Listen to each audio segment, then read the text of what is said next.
നാടകരംഗത്തെ സമഗ്ര സംഭാവനകൾക്ക് കേരള സംഗീത നാടക അക്കാദമിയുടെ പുരസ്കാരത്തിന് അർഹനായ മനോജ് നാരായണനെ സുഹൃത്ത് സംഘം അനുമോദിച്ചു. വടകര ഗ്രീൻ പാലസ് ഓഡിറ്റോറിയത്തിൽ നടന്ന പരിപാടി ഡോക്ടർ രാജേന്ദ്രൻ എടത്തുങ്കര ഉദ്ഘാടനം ചെയ്തു.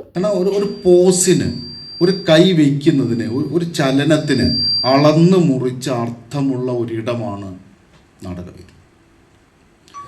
അതുകൊണ്ടാണ് നാടകത്തെ നമ്മുടെ സർക്കാരുകളൊക്കെ, ഭരണകൂടങ്ങളൊക്കെ എല്ലാ കാലത്തും പേടിച്ചത്. നാടകം കൊണ്ട് നേടിയവരുമുണ്ട്, നാടകം കൊണ്ട് നഷ്ടപ്പെട്ടവരുമുണ്ട്.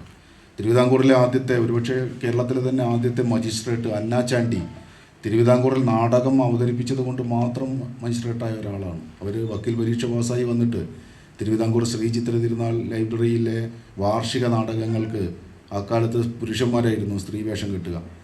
അമ്മ തമ്പുരാട്ടി ചോദിച്ചതാണ് അവരോട്, ഒരു വേഷം കെട്ടിക്കൂടി. അപ്പോൾ അവരോട് എന്നെ കെട്ടിപ്പിടിക്കരുത്, പ്രേമരംഗം ഉണ്ടാവരുത്, അഭിനയിക്കാമെന്ന് പറഞ്ഞു. ആ വ്യവസ്ഥയിലാണ് അന്നാചാണ്ടി നാടകം അവതരിപ്പിക്കാൻ പോകുന്നത്. അവരൊറ്റ നാടകം അവതരിപ്പിച്ചതിൻ്റെ പേരിലാണ് അവരെ അവിടെ മജിസ്ട്രേറ്റായിട്ട് നിയമിക്കുന്നത്. ഇതേ കേരളത്തിലാണ് തെരുവ് നാടകത്തിൽ അഭിനയിച്ചതിന് ആലിശ്ശേരി പൊന്നമ്മയുടെ ഗർഭപാത്രം പോലീസ് ചവിട്ടി കലക്കിയത്. ഇതേ കേരളത്തിലാണ് നാടകത്തിൽ അഭിനയിച്ചതിന് നിലമ്പൂർ ആയിഷയ്ക്ക് നേരെ ആദ്യം കല്ലേറും പിന്നെ ബോംബേറും ഉണ്ടായത്. അപ്പോൾ നഷ്ടപ്പെട്ടവരുണ്ട്. ഇതേ കേരളത്തിലാണ് നാടകത്തിൻ്റെ അരങ്ങിൽ നിന്ന് വിദ്വാൻ ടി കേളുനായർ ആത്മഹത്യ ചെയ്യുന്നത്. നാടകത്തെ ഒരു ഇമേജറിയാക്കി വെച്ചുകൊണ്ട് തനിക്കിനി ഒരു നിമിഷം പോലും കാരണം നേടിയവരുടെയും നഷ്ടപ്പെട്ടവരുടെയും ഒരു വലിയ ചിത്രശാലയാണിത്. മലയാളത്തിലെ ആദ്യത്തെ നാടകം എഴുതിയ കല്ലൂർ ഉമ്മൻ ഫിലിപ്പോസിൻ്റെ പേര് ഇന്ന് വരെ ഒരിടത്തും മലയാളത്തിലെ ആദ്യത്തെ നാടകകൃത്തായി രേഖപ്പെടുത്തിയിട്ടില്ല. അയാളെക്കുറിച്ച് ഉള്ളൂർ മലയാള സാഹിത്യ ചരിത്രത്തിൽ പറയുന്നത് നോവൽ എഴുതിയ ആൾ എന്നാണ്. എന്നാൽ ആദ്യത്തെ നോവലിസ്റ്റായി രേഖപ്പെടുത്തണ്ടേ, അതും രേഖപ്പെടുത്തിയിട്ടില്ല.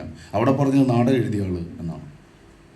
മലയാളത്തിൽ രണ്ടാമത്തെ നാടകം എഴുതിയ കേശവൻ വൈദ്യർ അത് കേരളവർമ്മ വലിയ കോയി തമ്പുരാനെ കൊണ്ടുവന്ന് കാണിക്കുകയും കേശവൻ ഈ നാടകം പ്രസിദ്ധീകരിക്കണമോ എന്ന് തമ്പുരാൻ ചോദിക്കുകയും വേണ്ട എന്ന് കേശവൻ പറയുകയും ചെയ്തുകൊണ്ട് ശാകുന്തളത്തിൻ്റെ മലയാളത്തിലെ ആദ്യത്തെ തർജ്ജമ അദ്ദേഹം എക്കാലത്തെയുമായി ഉപേക്ഷിച്ച് കളഞ്ഞു.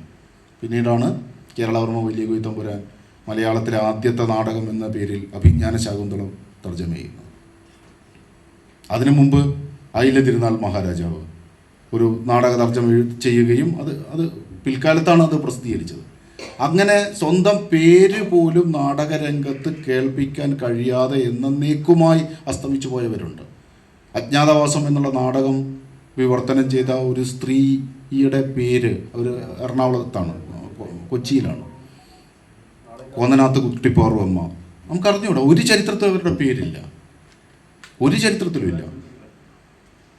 ഞാൻ മനോജിലേക്ക് വരാൻ കാരണം ഇങ്ങനെ നമ്മുടെ ഗ്രാമീണ പ്രദേശങ്ങളിൽ, നമ്മുടെ നാടുകളിൽ ഇപ്പോഴും നാടകത്തിൽ പ്രവർത്തിച്ചു കൊണ്ടിരിക്കുന്ന ആളുകൾ പലപ്പോഴും അവരുടെ പ്രശസ്തി, അവരുടെ പേര്, അവർ ചെയ്ത വർക്കിൻ്റെ മഹിമ, അതിൻ്റെ ഗരിമ വേണ്ടത്ര അംഗീകരിക്കപ്പെട്ടിട്ടില്ല. ഈ നാടകത്തെ വീണ്ടെടുത്ത് രക്ഷിച്ച അപൂർവം വിരലിലെണ്ണാവുന്ന നാടക സംവിധായകരിൽ ഒരാളാണ് മനോജ് നാരായണൻ.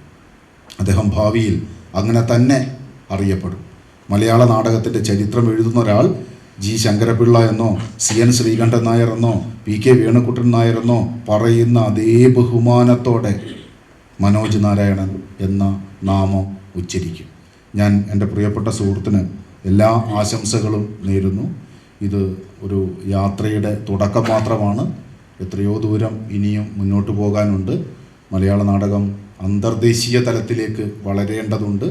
അന്തർദേശീയ നാടക സങ്കേതങ്ങളെ മലയാളത്തിലേക്ക് കൊണ്ടുവരേണ്ടതുണ്ട്. ഒരുപാട് റിസ്ക്കുകൾ നമ്മുടെ ഒറ്റ കാര്യം കൂടെ പറഞ്ഞുകൊണ്ട് അവസാനിപ്പിക്കും.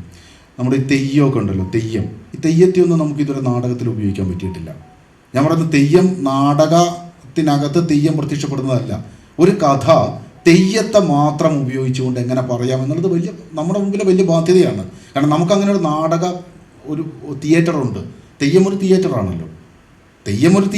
അതെല്ലാവർക്കും അറിയാം. ഒരു കഥ, ഈ കലാശങ്ങളിലൂടെ തെയ്യം ഒരു കഥ പറയുകയാണ്. തോറ്റംപാട്ട്, ചെണ്ട, അതിൻ്റെ വെളിച്ചമൊക്കെ ഉപയോഗിച്ചുകൊണ്ട് തെയ്യം ഒരു കഥ പറയുകയാണെങ്കിൽ ഈ തെയ്യക്കോലങ്ങൾ ഉപയോഗിച്ചുകൊണ്ട് എന്തുകൊണ്ടൊരു നാടകം ഉണ്ടാക്കിക്കൂടാ? കുട്ടികളുടെ നാടകവേദി, തെരുവ് നാടകങ്ങൾ, ക്യാമ്പസ് തിയേറ്റർ, അമച്വർ, പ്രൊഫഷണൽ മേഖലകളിൽ മികച്ച അവതരണങ്ങൾ തുടങ്ങിയവ നടത്തി ഒട്ടേറെ അംഗീകാരങ്ങൾ കരസ്ഥമാക്കിയ സംവിധായകനാണ് മനോജ് നാരായണൻ. സംസ്ഥാന പ്രൊഫഷണൽ നാടക മത്സരത്തിൽ തുടർച്ചയായി 7 തവണ മികച്ച സംവിധായകനുള്ള സംഗീത നാടക അക്കാദമിയുടെ അവാർഡ് മനോജ് കരസ്ഥമാക്കുകയുണ്ടായി. പി ഹരീന്ദ്രനാഥ് അധ്യക്ഷത വഹിച്ച ചടങ്ങിൽ സുരേഷ് ബാബു ശ്രീസ്ത, അനുമോദന പ്രഭാഷണം നടത്തി.